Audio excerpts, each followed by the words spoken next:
Bom dia a todos e a todas. Estamos aqui com muita alegria aqui numa audiência pública da Defesa Civil de Campinas, e o Sidney vai contar para a gente aqui, em primeiro momento, qual a posição do Sidney nesse contexto da Defesa Civil e da Prefeitura de Campinas. Muito bom dia, Sidney. Bom dia, Alino. Bom dia a todos. Eu sou o coordenador regional de Defesa Civil aqui da região de Campinas e também coordeno a Defesa Civil do município de Campinas. Hoje nós estaremos envolvendo uma audiência pública que faz parte de uma lei federal e onde nós estaremos abrindo a discussão para o que será feito para os próximos 4 meses aí durante a Operação Chuvas de Verão.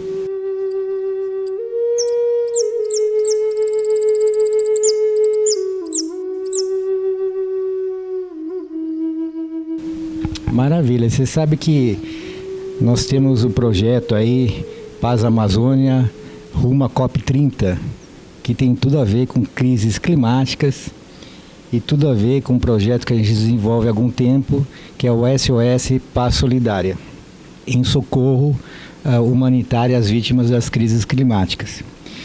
E o nosso canal é de cultura de paz, né? A gente divulga boas práticas de cultura de paz. Eu queria perguntar para você o seguinte: como podemos criar uma sinergia mais eficaz entre os setores público, privado e terceiro setor para melhorar a resposta às crises humanitárias? Eu entendo que o direito internacional humanitário ele tem um regramento muito significativo, principalmente no que tange aos conflitos armados. Então há um regramento, define as ações de defesa civil, ações de proteção e defesa civil. O que nós estamos vivendo hoje é um aumento significativo dos extremos climáticos. Quer dizer, além de tudo que nós convivemos ao longo dos anos, aí, que é a questão dos conflitos, os conflitos armados, enfim, o que tem acontecido, hoje nós temos a questão climática, que ela é fundamental o enfrentamento. E eu admito que isso precisa passar por uma reformulação nacional, precisamos rediscutir todo o papel do próprio Sistema Nacional de Proteção e Defesa Civil, porque realmente as crises que estão se instalando no nosso país e no mundo são crises significativas, a qual os órgãos não foram preparados para isso. Eles precisam rever conceitos, rever procedimentos, rever protocolos e, mais do que isso, definir estratégias de fundos financeiros para que se trabalhe as prevenções nos municípios. Se os municípios não tiverem recursos financeiros, fundos para a preparação, a prevenção, a mitigação, é muito difícil você fazer uma gestão de desastre a contento e que realmente a população é que vai passar por dificuldades, como a gente tem observado em vários países, em vários locais, em vários estados. A gente tem essa mesma percepção mesmo, porque nós estamos vivendo momentos diferentes planetário. Então, coisas são novas, né? Então, a gente está lidando com o novo. Existem planos ou projetos em andamento que busquem a colaboração entre múltiplos setores para enfrentar as crises climáticas, como fundações, empresas? Como que elas podem se envolver? O que nós temos assim na área pública, existe o que nós chamamos de um sistema, o Sistema Municipal de Proteção e Defesa Civil, e onde você integra todos os atores, todas as secretarias que ficam à disposição da Defesa Civil. Isso acontece de forma bastante significativa. O que eu acho que nós precisamos melhorar muito ainda, e isso é uma percepção muito clara, é a questão que a gente chama, nós falamos das brigadas de emergências da população, onde ela trabalha a autoproteção. Nós fizemos um trabalho o ano passado, e entendemos que ele foi muito positivo e ele precisa ser intensificado, ou seja, a população adotando as primeiras medidas de autoproteção e sempre em apoio à própria sociedade. Não é ela exercer e fazer a função do Estado, ela fazer a função de um corpo de bombeiros, de fazer uma função de uma secretaria de saúde, mas ela sempre estar no apoio e, mais do que isso, dando o primeiro atendimento, o primeiro suporte. Nós vimos isso funcionou muito bem, principalmente em algumas áreas críticas que nós passamos por colapsos em situações muito críticas, onde a própria população se organiza e faz esse atendimento. Eu acho que isso precisa ser incentivado, é algo que a gente pode melhorar muito ainda. Nós tivemos uma experiência pequena, mas bem representativa, eu acredito, com umas senhoras que elas alimentam as cutias perto do bosque do Jequitibás, que é próximo à minha casa ali, né? E daí eu perguntei para ela, escuta, se tiver um incêndio, se tiver uma chuva intensa, vocês vão se mobilizar para resgatar os animais, né? Ela falou, lógico que vamos. Eu falei, como? Daí, sabe, tudo senhoras, né? Então, existe a predisposição, mas não existe a menor ideia de como fazer isso, né? Isso que você fala é muito importante. Nós tivemos o índice de queimadas e de incêndios esse ano foi muito significativo. Nós vimos muita gente de forma voluntária apoiando. Isso nos preocupou muito também, porque na realidade o incêndio florestal ele é muito grave, ele é de alto risco. E até bombeiros já foram a óbito em ocorrências desse tipo.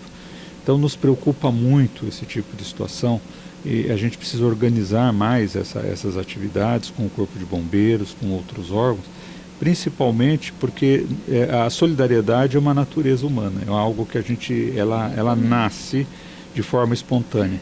Mas eu acho que a gente precisa ampliar, melhorar, criar protocolos de atuação, criar protocolos para que todo mundo tenha tranquilidade, serenidade e o que é mais importante, ser mais objetivo, ser mais prático nas ações. Tem muita gente boa, tem muitas organizações aí que podem ajudam e que às vezes elas esperam uma orientação, uma diretriz. E, então acho que isso é algo que nós vamos ter que construir muito com a sociedade. Isso até em âmbito nacional, não é só aqui em Campinas ou qualquer outro local, é de âmbito nacional. Eu entendo que as questões relacionadas a desastre, elas devem ter um âmbito de atuação local, porém as diretrizes devem ser nacionais. Porque se um prefeito, uma prefeita decreta uma situação de emergência ou estado de calamidade pública, ela segue toda uma diretriz federal. Então tem um regramento. E nesses regramentos você pode ampliar cada vez mais as ações das emergências climáticas, dos extremos climáticos, da solidariedade, da atuação com as pessoas que são refugiadas, que às vezes não têm uma política muito bem definida. Enfim, várias ações podem ser disciplinadas se houver um regramento mais forte, mais significativo e eu diria um pouco mais. Precisamos estabelecer um Fundo Nacional de Proteção e Defesa Civil, onde esse regramento fica claro, quer dizer, o município que estiver desenvolvendo aquilo com as diretrizes da sociedade, das diretrizes governamentais, ele está sujeito a receber recursos. Se ele não tiver, ele não recebe. É a única ferramenta que eu entendo hoje de melhoramento, de aperfeiçoamento do sistema. Muito interessante. Mesmo porque as crises climáticas não têm fronteiras, né? Você pode estar na fronteira de uma cidade, atravessa a rua e está na outra. Daí funciona uma regra na outra cidade, aqui, então pode gerar mais confusão do que um trabalho em sinergia, né?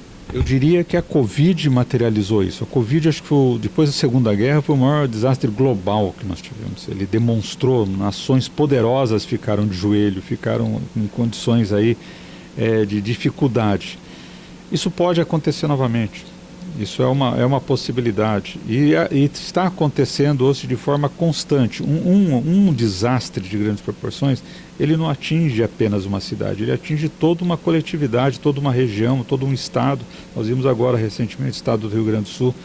Então acho que nós precisamos ter uma visão mais ampla, uma visão mais sistêmica e mais do que isso, ter a resiliência passa por resiliência financeira também. A gente precisa ter estrutura financeira para enfrentar situações de grande porte, como são os extremos climáticos. Isso não é se quando vai, agora é quando vai acontecer, não é se vai acontecer. No passado a gente tinha discussões, hoje já é um fato, já é algo presente e que a sociedade precisa estar mais atenta e cobrar também essas ações aí, principalmente de transferência de recursos de fundos financeiros.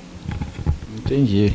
Como podemos otimizar o uso dos recursos disponíveis, financeiros, humanos e tecnológicos, para garantir uma resposta rápida e eficaz em situações de emergência? O que eu vejo sempre é muito importante, cada localidade, onde você mora numa localidade, você mora no município, é tentar verificar o que é a maior situação de vulnerabilidade, de risco que existe naquela sociedade em termos de um risco de desastre. A partir daí, quais são as medidas que eu tenho para mitigar? Quais são as ações que eu posso fazer? Como eu posso otimizar os meus recursos, seja ele do setor privado, seja ele do setor público e seja ele da sociedade civil. Isso é fundamental, ter clareza. A outra questão é como estabelecer uma governança, quer dizer, se tiver um desastre, como que nós vamos atuar? Certo? Pedir se é no meu bairro, se é na minha cidade, como que eu posso atuar? E o terceiro é como que nós vamos buscar protocolos e recursos para a gente eliminar aquele risco. E não adianta só voltar ao estado natural, você fazer uma reconstrução mais segura. Não adianta só reconstruir, às vezes, uma ponte. Essa ponte tem que estar adaptada para uma nova realidade climática. Então, essa discussão hoje ela tem que ser muito presente em todas as ações, seja ela para a saúde pública, seja ela para chuva, seja ela para incêndio, ou seja ela para um tornado que possa acontecer numa região. Eu acho que o momento agora é de nós fazermos uma reflexão e isso que você acabou de falar, quais são os recursos, cada um buscar o recurso que ele tem e ele falar, eu tenho condições de disponibilizar isso em prol da sociedade. Isso é fundamental em qualquer desastre, porque nenhum governo tem capacidade de solucionar todos os problemas que possam afetar uma comunidade. Isso não existe. Verdade. Até o nosso lema é união e paz, né? Nós precisamos estar integrados, como você falou, porque isso exige uma logística integrada, complexa e emergencial, né? A gente tem que estar preparado, não dá para chegar na hora lá e começar a querer coordenar tudo isso, né? Capacitar as pessoas, etc., né? Com certeza, eu acho que essa é algo que nós estamos aprendendo, não é algo ainda muito fácil no Brasil, nós estamos aprendendo também em Campinas, como também trabalhar dessa forma com a sociedade civil. As audiências é um caminho para isso também, que é algo que está acontecendo, porque nós já vimos o seguinte, sem a sociedade civil, sem o setor privado, integrado com o poder público, nós não vamos chegar a lugar nenhum. Nós estamos observando isso com as arboviroses, a dengue. A dengue atinge indistintamente a todos. Os mais vulneráveis sofrem mais, precisam de uma intervenção do poder público, mas ela é geral, é uma preocupação geral. E a tendência é que isso cada vez se agrave mais. Nós chegamos a mais de 100 mil casos na cidade de Campinas. Quer dizer, tem uma estrutura forte, uma estrutura de resposta forte da saúde, da prefeitura, porém é algo que envolve de forma permanente a sociedade. Se a sociedade não estiver envolvida no enfrentamento deste mosquito, mais mortes acontecerão. Você vê, 100 mil pessoas é uma cidade, né? Tem muita cidade que não chega a 100 mil pessoas. E Campinas tem no DNA dela o ressurgir das cinzas, né? Então essa experiência deve ser compartilhada, eu imagino, né? É importante que a gente compartilhe. Eu entendo que está no DNA da cidade a resiliência. Isso é algo fundamental. Então Campinas é um celeiro para muita coisa boa para o Brasil, vocês podem ter certeza. Porque está no DNA, exatamente o que você falou, é exatamente isso. A febre amarela materializou isso. Vários campineiros na época foram embora da cidade, abandonaram a cidade, outros vieram, né? Vários médicos que vieram de fora assumiram a posição de enfrentamento e está no DNA. Então nós temos aí hoje um processo de resiliência muito forte, que é a Fênix, que representa a nossa cidade, e o nosso lema, quer dizer, não é voltar ao estado natural, é como você pode voltar mais forte e de uma forma mais aperfeiçoada, melhorada, não simplesmente voltar ao estado natural, mas você voltar mais resistente, mais resiliente. Muito bom. Bom, quase encerrando, diria, há mecanismos em prática para coletar feedback das comunidades afetadas e melhorar continuamente os planos de contingência? Como podemos contribuir para esse processo? Hoje nós trabalhamos na Defesa Civil aqui em Campinas, é tudo informatizado. Então nós temos um sistema 199, que é 24 horas, o cidadão liga, é gravado, tudo é registrado, e ali você tem um panorama muito forte dos indicadores de onde você tem um maior índice de ocorrência, um maior número de chamadas. A outra ferramenta são os treinamentos que nós estamos fazendo de forma comunitária para extremos climáticos. Então nós fizemos em 5 regiões da cidade, E a nossa intenção agora é intensificar esse tipo de trabalho também com comunidades. Nós chamamos comunidade resiliente. Então você tem numa determinada região o que nós chamamos uma comunidade resiliente. Em Sousas, Joaquim Egídio, Vale das Garças, nós temos vários bairros onde você tem um grupo de moradores que eles recebem os nossos alertas 24 horas, eles estão assim sempre antenados, ligados conosco, e eles adotam as primeiras providências entre aquelas pessoas que estão naquela localidade. Então é o que nós chamamos isso de uma comunidade resiliente. Eu acho que esse é o propósito nosso e a ampliação disso. Nós evitamos muito os atendimentos às emergências, você chamar o voluntário, o cidadão para os atendimentos, porque isso requer uma preocupação muito forte na questão de saúde da pessoa, a integridade física dela. Porém, ela pode auxiliar muito, principalmente nas questões de logística humanitária, primeiro atendimento, abrigamento de famílias, apoio aos animais, que é algo fundamental, e principalmente o acolhimento, que nós chamamos de acolhimento. É o cidadão falando com outro cidadão, fazendo aquele acolhimento, o calor ali da solidariedade humana. A Defesa Civil sempre trabalhou com o lema: a Defesa Civil é a administração da solidariedade humana. Essa é uma da finalidade dela. Ao longo dos anos, você vai aperfeiçoando não só para fazer essa administração, mas como evitar, como melhorar, como evitar que o desastre aconteça. Então é um trabalho longo, não tem fim, sempre aperfeiçoando, erramos várias vezes, consertamos os erros e é assim que nós caminhamos em prol de uma sociedade mais resiliente. Maravilha! Gostaria que você desse uma mensagem de paz e solidariedade final para todo mundo que está nos assistindo. O mundo precisa de paz e solidariedade.